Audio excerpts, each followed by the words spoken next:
আসসালামু আলাইকুম। আজকে সর্বশেষ সংবাদ জানাবো আমি নুসরাত।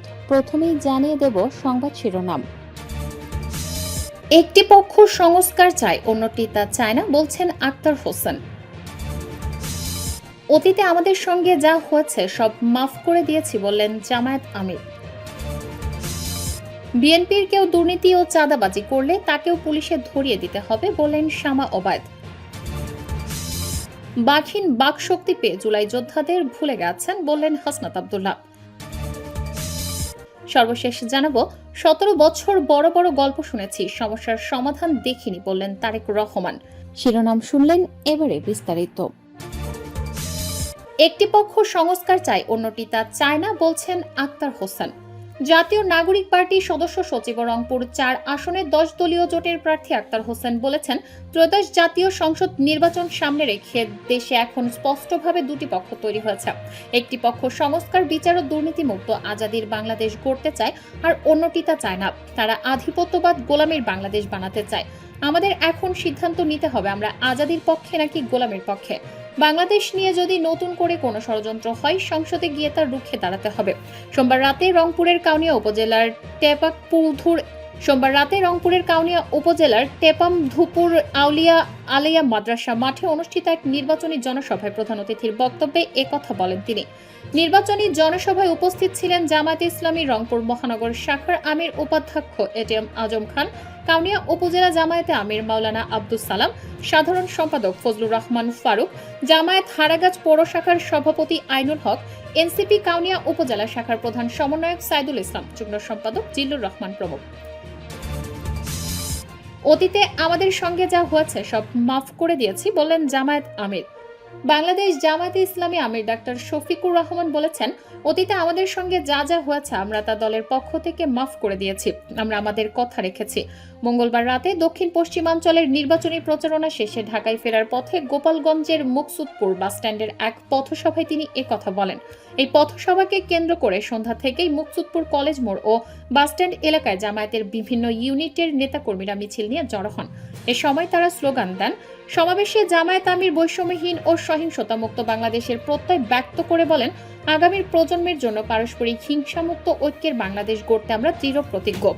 জালিমকে কারো দিকে হাত বাড়াতে দেব না। তিনি বলেন, ধোঁকাবাজি, ব্যাংক ডাকাতি কিংবা শেয়ার বাজার লুটপাটের রাজনীতি আমরা করতে চাই না। আমাদের রাজনীতি দেশের মালিক হওয়ার জন্য নয়, দেশের সেবক হওয়ার জন্য। নির্বাচন প্রসঙ্গে জামায়াত আমির বলেন, আল্লাহর দরবারে দোয়া করি 12 তারিখ যেন একটি সুষ্ঠু নির্বাচন হয়। এই নির্বাচনের মধ্য দিয়ে অতীতের দুঃখ দুর্দশা রাজনীতির কবর রচনা হয়ে নতুন রাজনীতির সূর্য উদয় হোক। বিএনপির কেউ দুর্নীতি ও চাঁদাবাজি করলে তাকেও পুলিশে ধরিয়ে দিতে হবে বললেন শামা ওবায়দ। ফরিদপুর 2 আসনের বিএনপি মনোনীত প্রার্থী ও দলটির কেন্দ্রীয় কমিটির সাংগঠনিক সম্পাদক শামা ওবায়দ ইসলাম রিঙ্কু বলেছেন, দল আমাকে শিক্ষা দিয়েছে দুর্নীতিকে না বলতে হবে, চাঁদাবাজি, টেন্ডারবাজি ও দখলবাজিকে না বলতে হবে। দুর্নীতি ও চাঁদাবাজি আমার পরিবার বা বিএনপির কেউ করলেও তাকে পুলিশে ধরিয়ে দিতে হবে। এর বাইরে কোনো কথা নেই। আমি মানুষের সেবা করতে চাই। কেউ যখন দুর্নীতি করে তখন আমার সাধারণ জনগণ ক্ষতিগ্রস্ত হয়। সাধারণ জনগণের পকেট মেরে তারা দুর্নীতি করে। এই মাটিতে এমন কোনো কাজ করতে দেয়া হবে না। মঙ্গলবার 27শে জানুয়ারি বিকালে নিজ নির্বাচনী এলাকা ফরিদপুরের সাউথা উপজেলার গটি ইউনিয়নের জয়ছাপ মাঠে স্থানীয় বিএনপি আয়োজিত নির্বাচনী উঠান বৈঠকে প্রধান অতিথির বক্তব্যে তিনি এসব কথা বলেন। তিনি বলেন, অনেকে ধর্মের কথা বলে, আমার ধর্ম হচ্ছে আমি সৎ পথে থাকবো, আমি আল্লাহকে ভয় পাবো, আমি মানুষের সেবা করব, মানুষের পাশে থাকব। তার চেয়ে বড় ধর্ম আমার মনে হয় জগতে নাই। আমরা সমাজের শান্তি চাই, সবাই মিলেমিশে ঐক্যবদ্ধ থাকবেন, কোনো ধরনের মারামারি ও সংঘর্ষে জড়াবেন না। আমি আপনাদের পাশে আছি এবং থাকব। উঠান বৈঠকে উপস্থিত জনগণের কাছে ভোট চেয়ে শামা ওবায়দ বলেন, আমার সঙ্গে আপনাদের নির্বাচনের সম্পর্ক না। আমি বিশ্বাস করি আপনাদের সঙ্গে আমার আত্মহৃদয়ের সম্পর্ক। এই সম্পর্ক নির্বাচন ও রাজনীতির সঙ্গে নেই। সুতরাং আপনারা শুধু আল্লাহর কাছে দোয়া করবেন আমি যেন আপনাদের জন্য কাজ করতে পারি। আপনারা একটা ভোট দিলে আমি কাজ করার সুযোগ পাবো।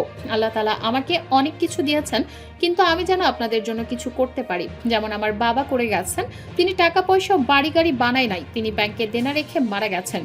বিএনপির এই নেত্রী বলেন, ধানের শীষ এই দেশের গণমানুষের ভাগ্য উন্নয়নের প্রতীক। গত 17 বছর আমাদের ভোটাররা ভোট দিতে পারে নাই, এবার তারা উৎসব মুখরভাবে ভোট দিতে পারবে।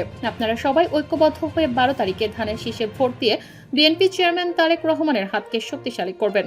সাবেক প্রধান শিক্ষক আব্দুল কুদ্দুস খানের সভাপতিত্বে ও উপজেলা বিএনপির সাবেক যুগ্ম সাধারণ সম্পাদক খন্দকার খায়রুল বাশার আজাদের সঞ্চালনায় বৈঠকে অন্যদের মধ্যে উপস্থিত ছিলেন জেলা বিএনপির সাবেক সহসভাপতি গুলজার হোসেন মৃধা, গটি ইউনিয়নের সাবেক চেয়ারম্যান ইমামুল হোসেন তারামিয়া, নগরকান্দা উপজেলা বিএনপির সাবেক সাধারণ সম্পাদক সাইফুর রহমান মুকুল, উপজেলা পরিষদের সাবেক চেয়ারম্যান ওয়াহিদুজ্জামান, গটি ইউনিয়নের সাবেক চেয়ারম্যান খন্দকার রেজাউর রহমান চয়ন মিয়া, বর্তমান চেয়ারম্যান হাবিবুর রহমান লাবলু, গটি ইউনিয়ন বিএনপির সাধারণ সম্পাদক আবুল কালাম, সালথা প্রেস ক্লাবের সভাপতি নুরুল ইসলাম নাহিদ প্রমুখ। বাকহীন বাকশক্তি পেয়ে জুলাই যোদ্ধাদের ভুলে গেছেন বলছেন হাসনাত আব্দুল্লাহ। এনসিপির মুখ্য সংগঠক এবং কুমিল্লা ৪ আসনে জামায়াত জোটের প্রার্থী হাসনাত আব্দুল্লাহ বলেছেন, ৫ আগস্টের আগে যারা বাকশক্তিহীন ছিলেন তাদের বাকশক্তি হয়েছে, বাকহীন বাকশক্তি পেয়ে জুলাই যোদ্ধাদের ভুলে গেছেন। মঙ্গলবার রাত ১১টার দিকে কুমিল্লার দেবিদ্বার উপজেলার শাকতলাই এলাকায় উঠান বৈঠকে তিনি এসব কথা বলেন। হাসনাত বলেন, ১.৫ বছর যায় নাই, এরই মধ্যে তাদের কত দম্ভ। এই মাটিতে দাঁড়িয়ে উনি মহিলাদের ছায়া টেনে খুলে ফেলবে। আজকে তাদের বাক ফিরে আসছে, তাদের এখন মোটামুটি মানুষের অভাব নাই। হাক ডাক দিলে প্রচুর মানুষ জড়ো হয়। তাদের কমিটিতে এখন তো লোক দিতে চাইলে এখান থেকে লাইন দিলে অনেক দূর পর্যন্ত লাইন যাবে। এখন তাদের শান শৌকত জৌলস, তাদের এখন অনেক কিছু।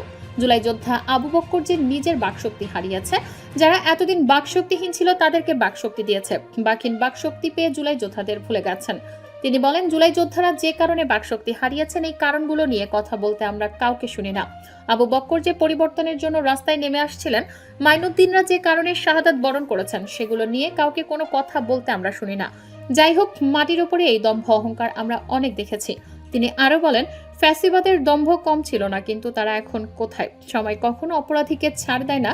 এ সময় স্থানীয় এনসিপি এবং জামায়াত জোটের নেতাকর্মীরা উপস্থিত ছিলেন। ১৭ বছর বড় বড় গল্প শুনেছি, সমস্যার সমাধান দেখিনি বললেন তারেক রহমান।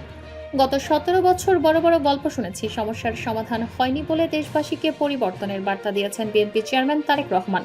মঙ্গলবার রাতে রাজধানীর উত্তরায় নির্বাচনী জনসভায় প্রধান অতিথির বক্তব্যে তিনি কথা বলেন।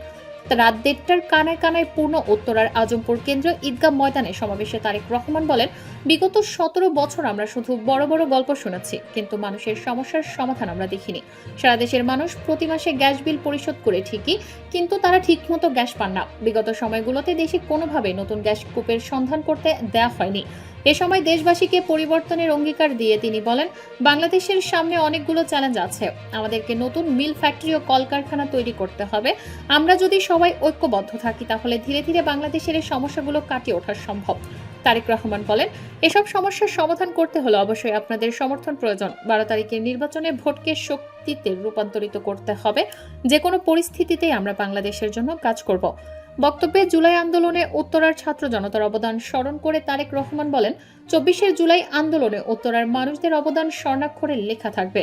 এ সময় আগামী নির্বাচনে ধানের শীষকে বিজয়ী করতে সবার প্রতি আহ্বান জানান তিনি। বিএনপি চেয়ারম্যান তারেক রহমানের নির্বাচনী জনসভায় তার সহধর্মিনী সহ বিএনপির শীর্ষ পর্যায়ের নেতারা মঞ্চে উপস্থিত ছিলেন।